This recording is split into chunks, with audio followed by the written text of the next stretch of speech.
товарищи, граждане, братья и сестры, бойцы нашей армии и флота, к вам обращаюсь я, друзья мои. Вероломные военные нападения гитлеровской Германии на нашу родину, начатые 22 июня, продолжается. Несмотря на героическое сопротивление Красной Армии, несмотря на то, что лучшие дивизии врага и лучшие части его авиации уже разбиты и нашли себе могилу, на полях сражения враг продолжает лезть вперед, бросая на фронт новые силы. Гитлеровским войскам удалось захватить Литву, значительную часть Латвии, западную часть Белоруссии, часть Западной Украины. Фашистская авиация расширяет районы действия своих бомбардировщиков, подвергая бомбардировкам Мурманск, Оршу, Могилев, Смоленск, Киев, Одессу, Севастополь. Над нашей Родиной нависла серьезная опасность. Как могло случиться, что наша славная Красная Армия сдала фашистским войскам ряд наших городов и районов? Неужели немецко-фашистские войска в самом деле являются непобедимыми войсками, как об этом трубят неустанно фашистские хвастливые пропагандисты? Конечно, нет. История показывает, что непобедимых армий нет и не бывало. Армию Наполеона считали непобедимой, но она была разбита попеременно русскими, английскими, немецкими войсками. Немецкую армию Вильгельма в период Первой империалистической войны тоже считали непобедимой армией, но она несколько раз терпела поражение от русских и англо-французских войск и, наконец, была разбита англо-французскими войсками. То же самое нужно сказать о нынешней немецко-фашистской армии Гитлера. Эта армия не встречала еще серьезного сопротивления на континенте Европы. Только на нашей территории встретила она серьезное сопротивление. Если в результате этого сопротивления лучшие дивизии немецко-фашистской армии оказались разбитыми нашей Красной армией, то это значит, что гитлеровская фашистская армия также может быть разбита и будет разбита, как были разбиты армии Наполеона и Вильгельма. Что касается того, что часть нашей территории оказалась все же захваченной немецко-фашистскими войсками, то это объясняется главным образом тем, что война фашистской Германии против СССР началась при выгодных условиях для немецких войск и невыгодных для советских войск. Дело в том, что войска Германии, как страны, ведущие войну, были уже целиком отмобилизованы. И 170 дивизий, брошенных Германией против СССР и придвинутых к границам СССР, находились в состоянии полной готовности, ожидая лишь сигнала для выступления, тогда как советским войскам нужно было еще отмобилизоваться и придвинуться к границам. Немалое значение имело здесь и то обстоятельство, что фашистская Германия неожиданно и вероломно нарушила пакт о ненападении заключенный в 1939 году между ней и СССР, не считаясь тем, что она будет признана всем миром стороной нападающей. Понятно, что наша миролюбивая страна, не желая брать на себя инициативу нарушения пакта, не могла стать на путь вероломства. Могут спросить, как могло случиться, что советское правительство пошло на заключение пакта о ненападении с такими вероломными людьми и извергами, как Гитлер и Риббентроп? Не была ли здесь допущена со стороны советского правительства ошибка? Конечно, нет. Пакт о ненападении есть пакт о мире между двумя государствами. Именно такой пакт предложила нам Германия в 1939 году. Могло ли советское правительство отказаться от такого предложения? Я думаю, что ни одно миролюбивое государство не может отказаться от мирного соглашения с соседней державой, если в этой державе стоят даже такие изверги и людоеды, как Гитлер и Риббентроп. И это, конечно, при одном непременном условии. Если мирное соглашение не задевает ни прямо, ни косвенно территориальной целостности, независимости и чести миролюбивого государства. Как известно, пакт о ненападении между Германией и СССР является именно таким пактом. Что выиграли мы, заключив с Германией пакт о ненападении и обеспечив нашей стране мир в течение 1,5 года и возможность подготовки своих сил для отпора, если фашистская Германия рискнула бы напасть на нашу страну вопреки пакту? Это определенный выигрыш для нас и проигрыш для фашистской Германии. Что выиграла и что проиграла фашистская Германия, вероломно разорвав пакт и совершив нападение на СССР? Она добилась этим некоторого выигрышного положения для своих войск в течение короткого срока. Но она проиграла политически, разоблачив себя в глазах всего мира как кровавого агрессора.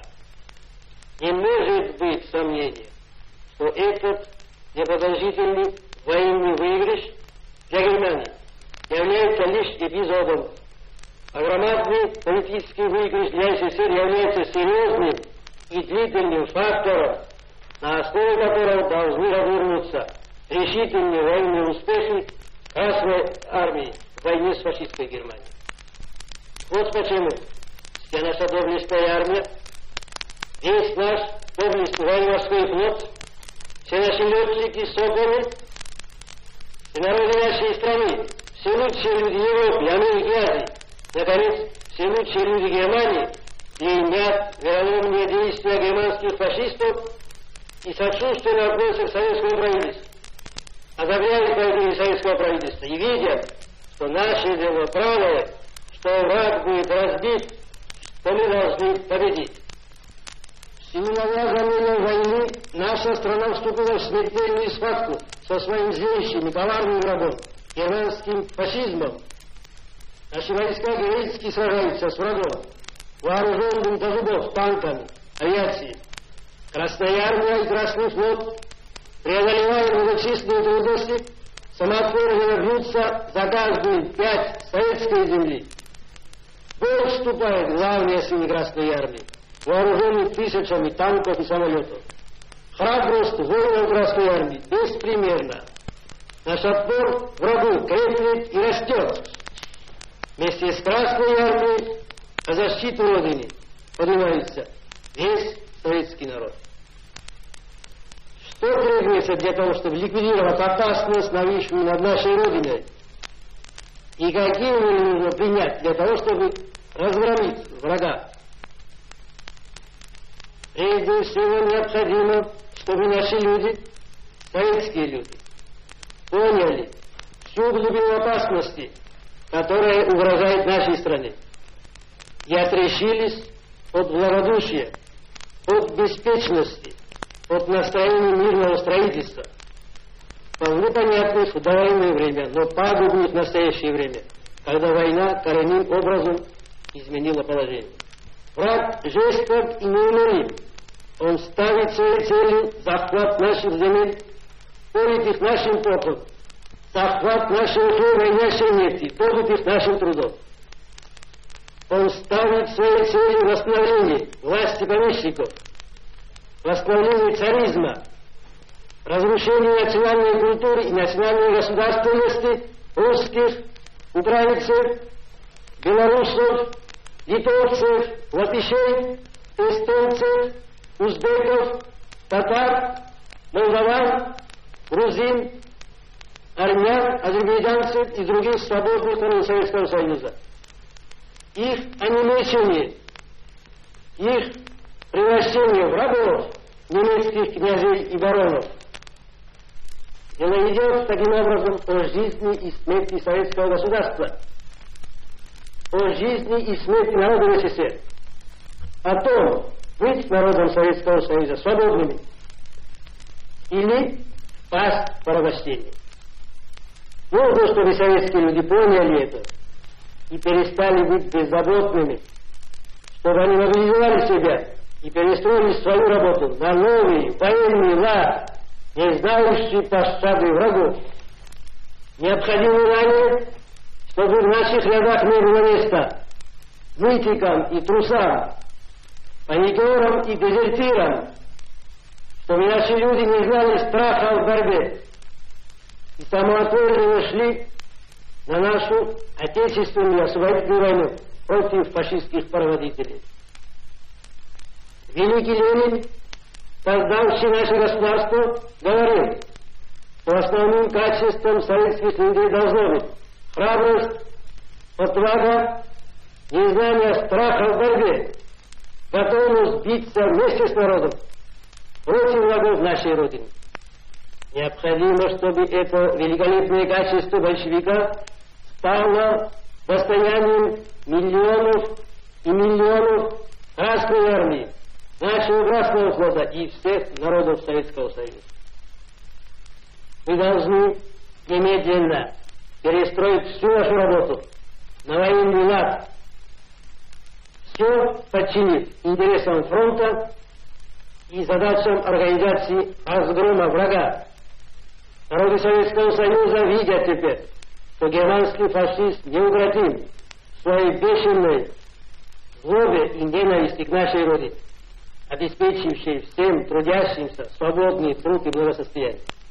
Народы Советского Союза должны подняться на защиту своих прав, своей земли, против врага.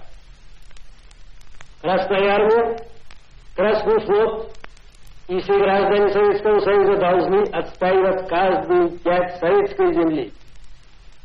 Драться до последней капли крови за наши города и села, проявлять смелость, инициативу и смелку, свойственные нашему народу.